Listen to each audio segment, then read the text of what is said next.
அர்ச்சகர். தமிழ்நாட்டில் வந்து போதை கலாச்சாரம் அதிகமாயிடுச்சு. இதில் வந்து ரொம்ப வருத்தப்பட வேண்டிய விஷயம் என்னன்னா, ரொம்ப சின்னவங்க, சிறுவர்கள் அனைவரும் இதுக்குள்ள ஆட்பட்டு, அனைவரும் அவங்க நடந்துக்கிற முறை, அவங்க என்ன செய்யறதுன்னு தெரியாத ஒரு வேலை, யாரை என்ன பேசுறது, என்ன எதுக்காக அப்படி நம்ம நடந்துக்கிறோம் அப்படிங்கிறதுலாம் இப்போ சமீப காலமாக வர்ற செய்திகளிலும் சரி, ஊடகங்களில் வர்ற செய்திகளிலும் சரி, இது ரொம்ப வந்து முகம் சுளிக்க வேண்டிய விஷயமா இருக்கு.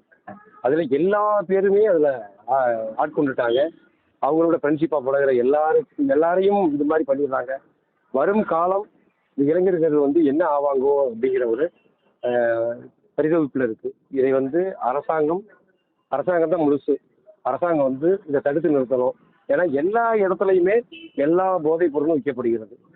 தயவு கூர்ந்து வந்து அரசாங்கத்தில் வந்து இதை நீங்கள் சங்கடமாக எடுத்துக்கிட்டாலும் கூட பரவாயில்லை.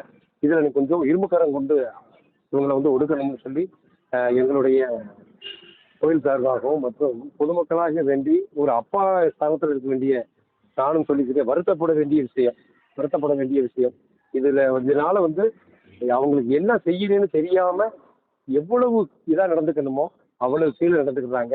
தயவு கூர்ந்து இந்த போதை கலாச்சாரத்திலிருந்து அவங்கள வந்து அடுத்த தலைமுறையினரை விடுவிக்க வேண்டிய முழு பொறுப்பும் அரசாங்கத்திடமே உள்ளது. ஏன்னு கேட்டீங்கன்னா அவங்களால மட்டுமே தான் இதை இங்க சரி பண்ண முடியும். நன்றி.